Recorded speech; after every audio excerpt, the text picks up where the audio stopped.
Muito bom dia a todos, sejam bem-vindos a mais um vídeo de abertura do mercado europeu.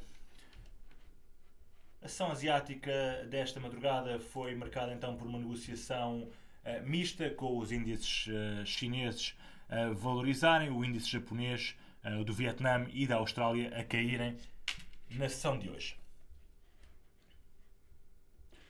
Isto depois temos tido aqui então os dados no Japão. O PPI do Japão situou-se nos 0,8%, em comparação com as previsões de 0,9% e 2% do mês anterior, e numa base mensal o PPI registrou uma queda de 0,4% em comparação com uma previsão de estagnação nos 0%.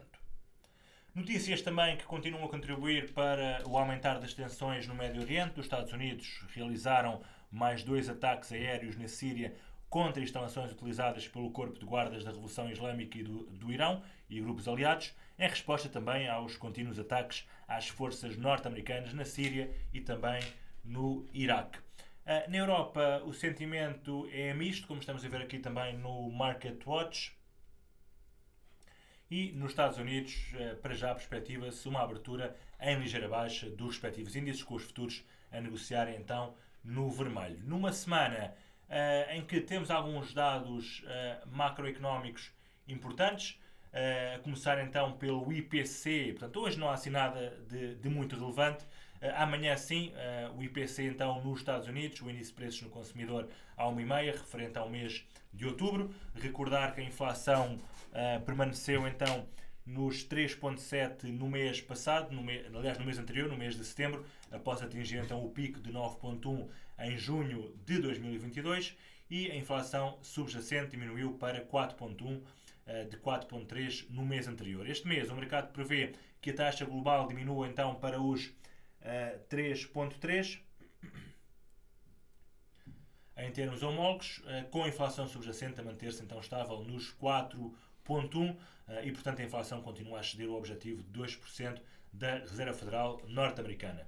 Depois, ainda no mesmo dia, na terça-feira, o PIB trimestral do Japão deverá contrair então 0,6, valor anualizado, revertendo então a expansão de 4,8 registada no segundo trimestre, e seria também a primeira contração desde o terceiro trimestre de 2022, potencialmente complicando aqui o processo de normalização da política monetária do Banco do Japão.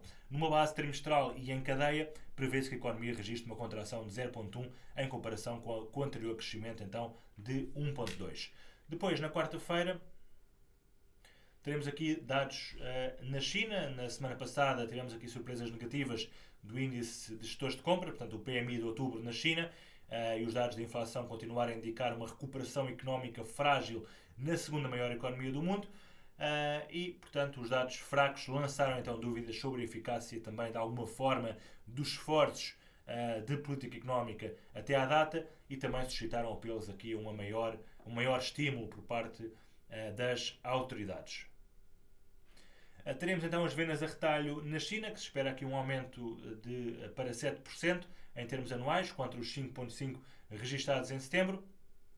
No entanto, prevê-se que a produção industrial e o investimento em ativos fixos se mantenham estáveis nos 4,5% e 3,1% respectivamente, portanto sem alterações em relação ao mês anterior. Na quinta-feira teremos dados do mercado laboral na Austrália, divulgados então aqui à 00:30. Em setembro, a economia australiana criou 6,7 mil postos de trabalho, abaixo então dos 20 mil esperados, enquanto a taxa de desemprego desceu para os 3,6. E é importante notar que uma diminuição do desemprego nem sempre significa um aumento substancial do emprego. Para este mês, espera-se um aumento outra vez da taxa para os 3,7. A taxa de participação deverá manter-se estável nos 66,7 e espera-se também 21.400 novos postos de trabalho criados.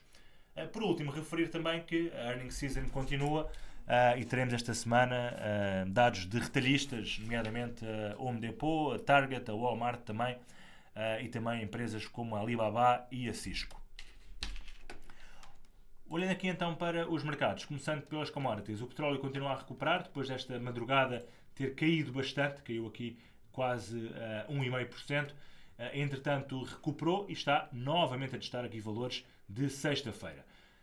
O ouro mantém para já a tendência de queda, fez aqui uma vela de martelo fortíssima esta madrugada, e desde tentar aqui lateralizar esta vela pode significar aqui movimentos altistas no ouro.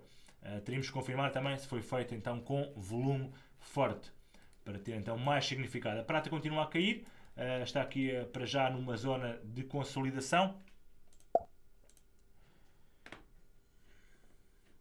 O café que temos vindo aqui a acompanhar atingiu, como podemos ver aqui, o target teórico nos 178,40 deste duplo fundo e rapidamente corrigiu. Tivemos também aqui o rollover em baixa, e temos também aqui, interessante, o gás natural que continua em tendência de queda depois de atingir aqui a zona de suporte dada pelo target teórico desta consolidação, da quebra desta consolidação, recuperou um pouco e está agora então na resistência intradiária dos 3,18. Olhando então para o mercado europeu, o DAX neste momento continua também em fase de consolidação, poderemos traçar aqui um género de um range. Temos também aqui o IBEX a quebrar esta resistência dos 9.430 em alta, parece realmente fortíssimo. O CAC também, para já, aqui a recuperar, mantém também a tendência de subida, portanto não há sinais de inversão. FTSE mantém-se, na minha opinião, bastante fraco em relação, comparativamente aos restantes índices europeus. E temos aqui o Eurostock 50 que já teve aqui 3 tentativas de subir acima dos 4.240, não conseguiu em nenhuma delas, mas a principal resistência continua aqui nos 4.250. No entanto, poderemos considerar que já atingiu aqui a zona de máximos e, portanto, agora deverá consolidar aqui nesta zona. Também os índices americanos continuam fortíssimos, corrigiram agora e já estão aí para cima novamente. No caso do S&P 500, no caso do Nasdaq também, portanto, correção, e agora espero-se que faça um novo máximo. Dow Jones também a disparar e o Russell 2000 continua bastante mais fraco que os restantes índices. No mercado cambial, o euro hoje está muito forte, euro e libra estão muito fortes no dia de hoje, o AUD também, do lado das mais fracas, o ien, o NZD e também o CAD. Portanto, euro, libra e AUD as mais fortes, ien, NZD e CAD as mais fracas. Portanto, AUD e NZD logo de caras é um trade muito interessante para posicionamento longo. Olhando então aqui para os gráficos, o dólar index mantém-se aqui mais ou menos estável, a negociar abaixo dos 106. O euro bastante forte, portanto volta a subir, a aproximar-se dos 1,07. A libra também, depois de ter corrigido bastante, volta a subir, 1,2250. Euro-libra bastante lateral. O AUD está também forte, portanto formou aqui um género de uma base e está agora a subir com força. O NZD bastante mais fraco e temos depois aqui o Euro-Yen a disparar, já acima dos 162. Libra-Yen também fortíssimo. Está aqui numa zona de resistência importante, dada por estes máximos. Vamos ver se consegue ultrapassar ou não em alta. Se conseguir, poderá aqui dar um bom ponto de entrada. Dólar-Yen também continua a subir. O Euro-CAD também, depois de quebrar a linha de tendência descendente em alta. Dólar-CAD a consolidar. E temos também Euro-Franco Suíço e Dólar-Franco Suíço a dar então continuidade ao movimento de subida. Por último, no mercado de criptomoedas, o dia é misto. O Bitcoin cai cerca de 0,5% para a zona dos 37 mil dólares. Ficamos então por aqui. Um bom resto de dia a todos e bons negócios.